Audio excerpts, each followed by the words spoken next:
Toon to jam. Toon to jam. Jam your tune. Toon jam. Jam to jam. Toon tune tune. Toon jam. Jam to jam. Jam your tune. Toon jam. Toon to jam and jam your jams. Toon jam. Toon jam. Toon jam. Hello and welcome once again to Toon Jam. I'm Matt. And I am J-Man. And today we are talking about Freakazoid. Yes. That old gem Yeah. from the 90s. Superhero. Freakazoid is an American animated television series created by Bruce Timm and Paul Dini of Batman and DC Animated Universe fame, and developed by Tom Ruegger for Kids WB. Tom Ruegger is the creator behind, or showrunner behind Animaniacs and other such cartoons. The series chronicled the adventures of the title character Freakazoid, a crazy superhero who battles with an array of supervillains. The show also features mini episodes of adventures of other bizarre superheroes. The show was produced by Amblin Television and Warner Brothers Animation. The cartoon was the third animated series produced by the collaboration of Steven Spielberg and Warner Brothers Animation during the animation renaissance of the 1990s. Some interesting facts about, or an interesting fact about Freakazoid. Bruce Timm originally intended it to be a straightforward superhero action adventure cartoon with comic overtones. Really? Yeah, but Steven Spielberg asked Tom Ruegger to instead make it a flat-out comedy, just like Animaniacs and other such series. That would have been quite different. Yeah, it would have been. Imagine. Interesting to see a series Freakazoid. It ran from 1995 for 2 seasons with 24, finished with 24 episodes, finishing in 1997. It was originally struggled with its ratings, however has since gone on to become a cult hit, and we talked about the high accolades before. I think it was possibly on the Patreon, but the highest accolade of IGN's top 100 animated series list. Wow. I mean, if you make it to this list, you are top. The creme de la creme. Freakazoid featured at number 53. Ooh. Impressive. There's some sort of controversy as well around similarities with Mike Allred's Madman series. Really? I suppose they do look quite similar. Yeah. It was an inspiration though, apparently, and there you go. Yeah, and that's how art works sometimes. I'm not going to go into the controversies of the similarities between those two, but tune into. Apparently it was based on it, which is not a surprise because all you have to do is look at some covers and you'll be like, yeah, there it is. Can see that. There it is, Freakazoid. And I suppose if it was a serious with comic overtones, it would have been a bit more like Madman. Yeah. Even though Madman is pretty comical, it does have like a more. He's not as ridiculous, shall we say, as Freakazoid. So there you go. Bit of Freakazoid background. Yeah. Plenty of background there. Another Steven Spielberg one. Yeah. So that's 3 of them we've covered, isn't it? This is the 3rd one. It said that they made. We've covered Animaniacs. We've covered. It was Tiny Toons, Spielberg. Yeah, I think so. Yeah. And this one. Yeah. Obviously, there's Pinky in the Brain, but that kind of comes out of Animaniacs. So, well, did they do any others? I'm sure he did some more, didn't he? Don't know. Is Taz one? Don't know. Don't think it is. No, I don't think so. Well, I don't know. We'll have to look into that. Yeah. Don't know if there was like an ET series that was Yeah. completely glossed over. Well, though we can't remember anymore, let's go straight now to our memories. So, Freakazoid, Yes. do you remember it? Yes. So do I. Quite vividly. Yeah. Though, when I think back, I only remember the first episode. Really? I definitely would have seen more. Hmm. I definitely have seen more, but I can't remember. Obviously, we chose the first episode to watch. Yeah. And I remembered it very well. Because in my head, I was like, that's the only one I remember watching. One mind watching a different one. And then we started watching it. I was like, oh, it's the same one. But yeah, I don't really remember any others.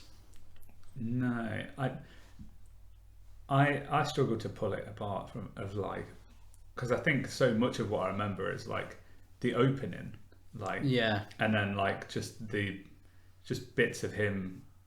We've got all those other characters in the intro where you see them all. But I don't. Yeah, and I think like that's. I remember all of that. Yeah. But I can't think of like a specific bit where it's like, oh, he's with this guy. And it's like, and I suppose there's loads of scenes where it's just Freakazoid just talking or just being weird and stuff like that. And so like I think that's a lot of it is just like I remember him being him a lot, as opposed to like interacting with other people. So it's weird, but I do like. It's one that I, he's a very different character, so it sort of like sticks out. And he's like he's a superhero, and he's like the internet was just for me. Yeah, it was so like like, oh, what's that? He's from it. It's like the power of the internet. Yeah, he was like a nerdy internet Shazam. Yeah, sort of thing, and it was almost like it was sort of set in like the same world as Batman. It looks like Gotham from the cartoon series. It's like they use the same sort of anime. Obviously, it's the same people that run it, but like it looks similar, doesn't it? Yeah, it does. Yeah. But I do remember liking it. I really liked Freakazoid when I was a kid. Yeah. But I feel like we got it later. Yeah. Because 95. Yeah, I know that seems really seems well early. I don't remember being 6 watching it. Yeah. Weird. But there you go. Maybe we did. Yeah, I reckon we might have got it later. Because it said reruns on Cartoon Network, so... Yeah, that's probably right. That would have been why we'd seen it. Yeah. But there you go. So, memories. Fresh. Yeah. We do remember it. Yeah. Okay, so let's... we watched the first episode. Yeah. The Dance of Doom. The Dance of Doom. So let's do a playthrough of that. Rewind. Playthrough. The Dance of Doom centres on a high school dance that's going on at Dexter's school. Yeah. But we see a lot of there's a lot of intro at the start of like introducing like who's who and what's going on. And we first see the cave guy there, who is like a prehistoric man with a very Hulk-like figure, who's just generally bashing stuff about. But unlike Hulk, he's very well-spoken. Yeah, he's actually quite posh. Talks like that. Yeah. He's a subscriber to the New Yorker. Yeah. He's very well educated. Yeah. And he's basically on a rampage, heading towards the school, trying to escape the police, isn't he? Basically. Yeah, the school dance. Whereas there's other business going on in the neighbourhood. Police slowly chasing up this. They seem to not be very fast or great. I think they rely on superheroes probably. Yeah. By the looks of it. And then at home, Dexter's just kind of doing his general thing. He's searching the internet. He's doing a graph of his his pension or something. Yeah, it's like it's just a good charting that out, making sure that's all good. Then he gets wind of the situation going on and decides to turn to Freakazoid.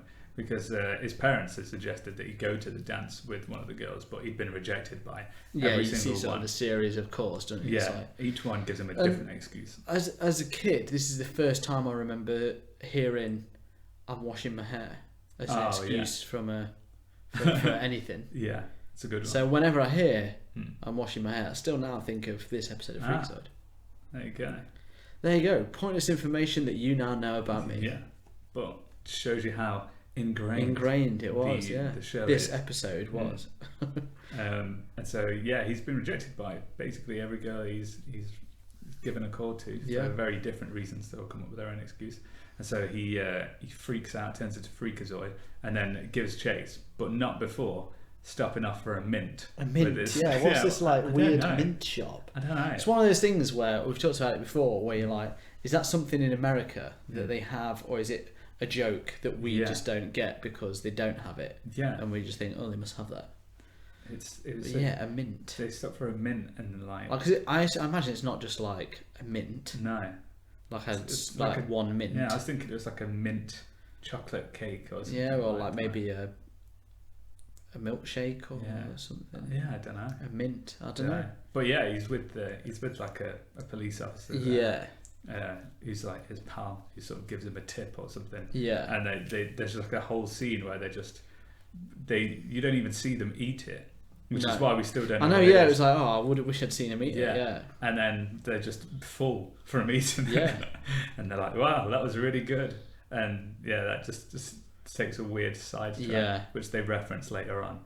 And then Freakazoid finally heads to the dance, which is where everyone's been taken hostage essentially by a cave guy. Yeah. And the police are slowly outside trying to negotiate and stuff.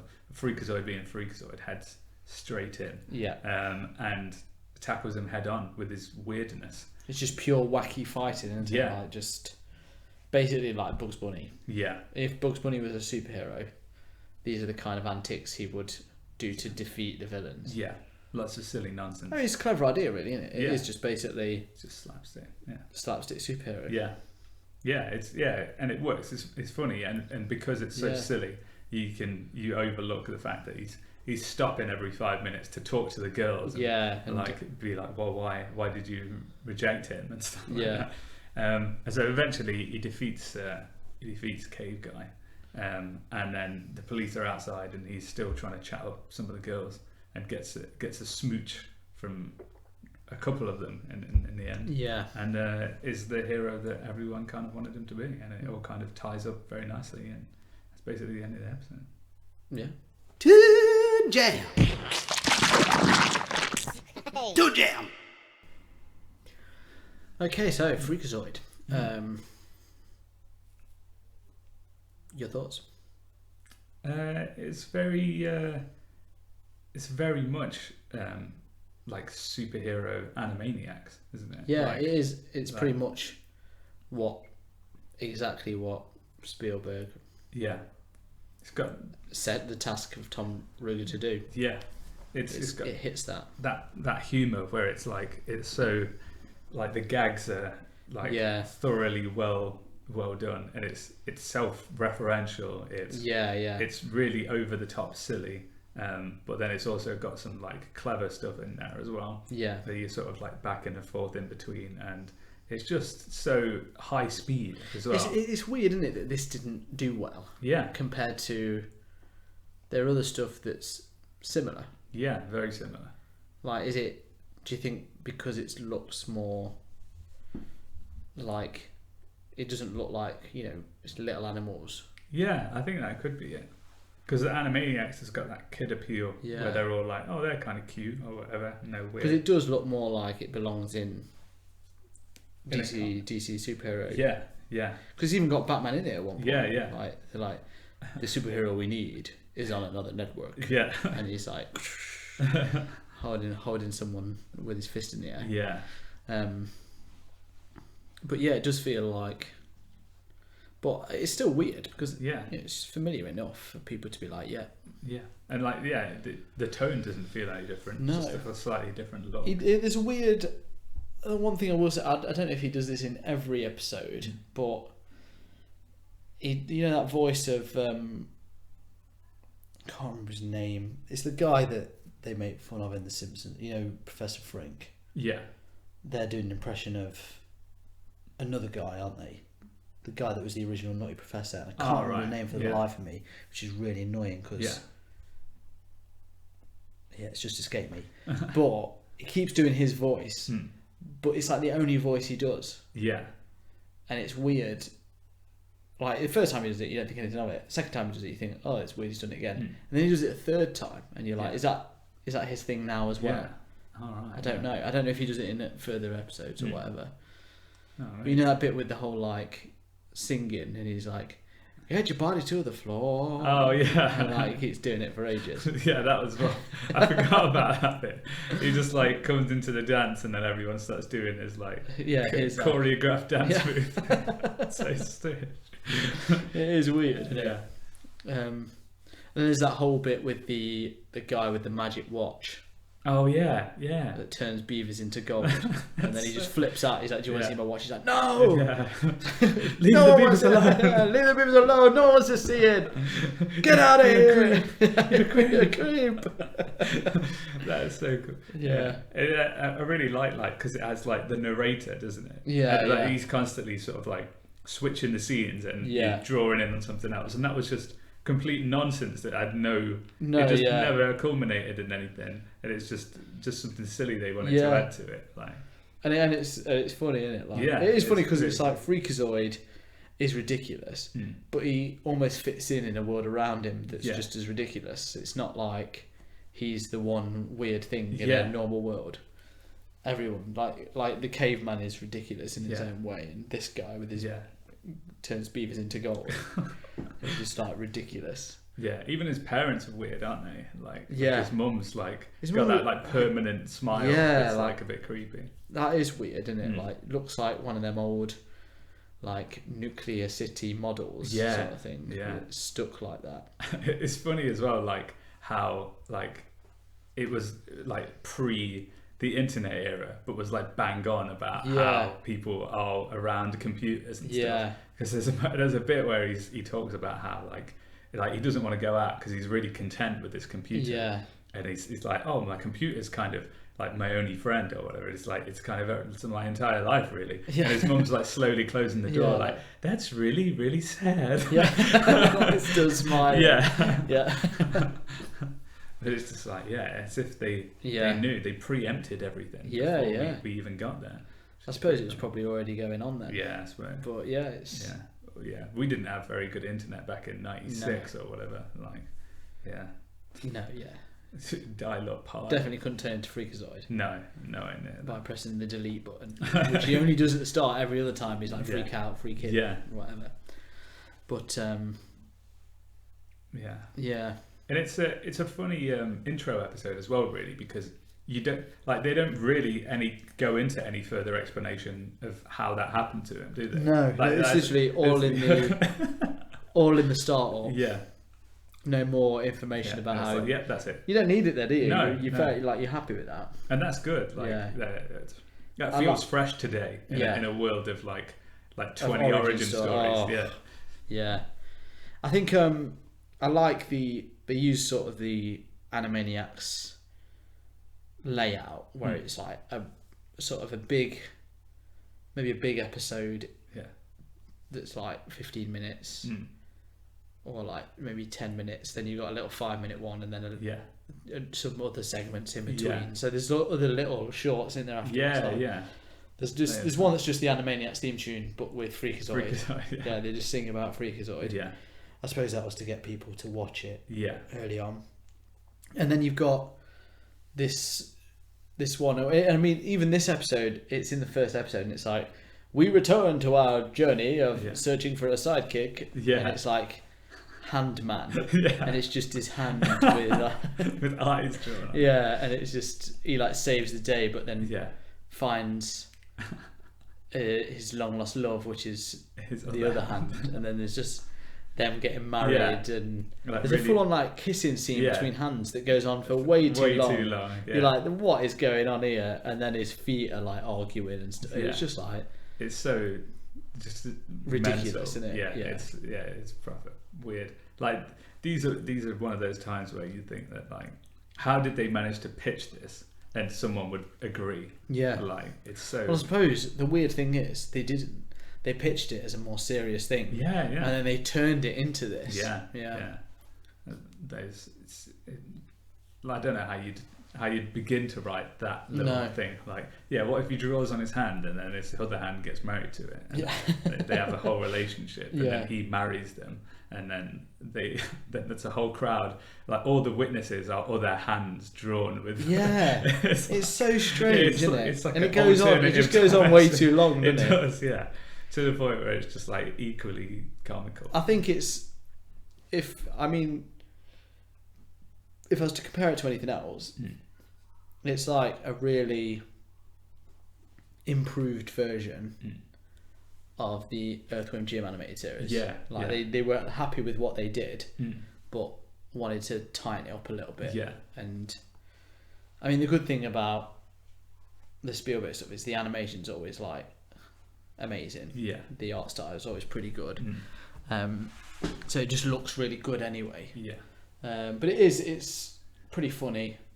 It's like ridiculous humour, but I think it's probably a bit more adult than certain other one.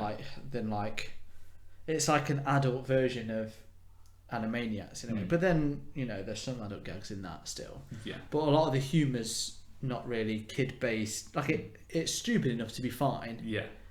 But the referencing and stuff. Yeah, it's a bit older audience. Yeah, which is possibly where it almost failed in its landing that target audience, maybe. I don't know. Yeah. But it does feel a lot like a Looney Tunes type thing. Yeah. And it's a shame that it didn't do... I mean, 2 seasons is fine, but it's a shame it didn't do more because... It's fun. It's really fun. Yeah. And he's a cool character and it's ridiculous. Just the way he flies. He's just running, but with his arms out. It's just funny, isn't it? Like it's just a funny character. It's so stupid. Okay, well, shall we get rating? Yeah. Okay, so here at Toon Jam we have a 3-point rating system that's out of this world. Ho! Thumbs up. Let's go and get a mint. Yeah. Thumbs down. I've got to wash my hair. And shaky middle. What is a mint? We're still not sure. Yeah. We'll never know. Please let us know if you're from America and you know. Yeah. Even if you know that's a joke or something, just let us know. Yeah. Please. Sweet. Please actually let us know. No one ever lets us know any of these things we ask, but this one, desperate. We don't want to go to the grave and not know what a mint is. What is a mint? Yeah. Is it just a mint? If it's just a mint, tell us. Yeah. So, your thoughts? Well, the mint bit definitely perplexed me beyond repair, and I'm not sure I can fully recover now knowing that there's this thing called mint, and how does one get one? And if one had one, how would one know what one was? One doesn't know. Other than that, no, it's a really fun show, and I mean, like I liked Animaniacs, and this is Animaniacs plus superhero. Yeah. Without sort of compromising on any of the other stuff. Yeah, really. yeah. And so it's overall it's really fun. It looks nice. The humour is silly and out there. The action is slapstick and equally as silly. Yeah. And there's lots of other things to enjoy, like the side stories and little bits and pieces just add extra elements to it that are just like, you don't get that in a show. Like when would you watch a cartoon and they're like, hold on a second, we're just going to show you this complete nonsense for no apparent reason, and then cut back to it. Like it just doesn't happen anymore. Like, well, I suppose there's stuff like Family Guy. Oh yeah, I suppose that's it's one gag. Isn't it? Like that's like what it does. Yeah, but it's not in the same way because it's like they'll reference it. Yeah. Whereas this just happens. And this is just like balmy in it. Like. And like the whole the hand wedding thing was just like it's just the writers having. This is episode 1. Yeah, And it's just like, how did this even get in it? So crazy. But it's funny, you're laughing. Yeah. And like just the fact that it made it in there is like something where it's like, oh, I like these people that make the show, because like they pull no punches as far as ridiculousness goes. So yeah, and I mean, I can't think of anything where I was like, that could have been better. Yeah. Like it's all very familiar ground and just done in a way that it's just like the next level. Yeah. I was at another we said Earthworm Jim, but we watched the other week The Mask. Yeah. And this was like every problem we had with The Mask. Yeah. They'd got rid of it. Yeah. In this, and it's very similar, isn't it? Yeah, in a way? it is. Like if you swap Jim Carrey in for Freakazoid's voice, it would have been like a Mask show almost. Like, it was the same sort of thing, wasn't it? Like So for those reasons, for absolutely being fairly flawless, like I would sit and watch more of this. Like, I am contemplating going back and just watching some more of it. Yeah. Like it's definite thumbs up from me. Yeah. And it's a thumbs up from me. Straight in, because no qualms. Can't even pretend. Yeah. Really, really just hilarious. Yeah. Just ticks all the boxes. Good animation, good music, fun. Yeah. Voice acting's good. Everything about it was enjoyable. It's so ridiculous. It's got more of that. Like I say, like the Spielberg cartoons, the Amblin sort of ones. All of them we've watched, we've really enjoyed. Yeah. And I would go back and watch all of them as well. Yeah. Just really can see why it's the golden age of the, what was it said earlier? The Renaissance. The Renaissance. I was nearly said the Renaissance. The Renaissance of the 90s. Yes. The Renaissance. Definitely, this is a highlight in the 90s. It shows like this, even though it wasn't well received at the time. Yeah. But that they are, I'd say the 90s are so fondly looked on for their cartoons. Yeah. Definitely. It's got it all. That's it. So yeah, 2 thumbs up. Freakazoid. Can't beat it. Who would have guessed it? Me. Yeah. Hands down easy. Yeah. But you know, it was a fun watch, so that was nice. But yeah, otherwise, that's the end of today's show. Thank you so much for listening. I hope you enjoyed it. What did you think of Freakazoid? Did you completely agree with us, or do you think we were far too rose-tinted in our views? You guys didn't say one bad thing about it. Yeah. That's not true. I said that they sort of repeated some of the humour. Zing. There you go. There you go. But what do you think? Let us know. And you can do that through the internet. I suppose that in itself is relevant of today's episode. At Toon Jam Pod on Facebook, Instagram, and Twitter. If you have any suggestions for future shows, let us know. And you can also get us on Patreon for some extra content. And otherwise, if you're enjoying it, please rate and review us. It really helps us out, and it helps other people find us. So that is super helpful, and we cannot ask for more, really. No. So, on that note, I just want to say, stay freaky, baby. Hey everyone, thank you for listening to Toon Jam.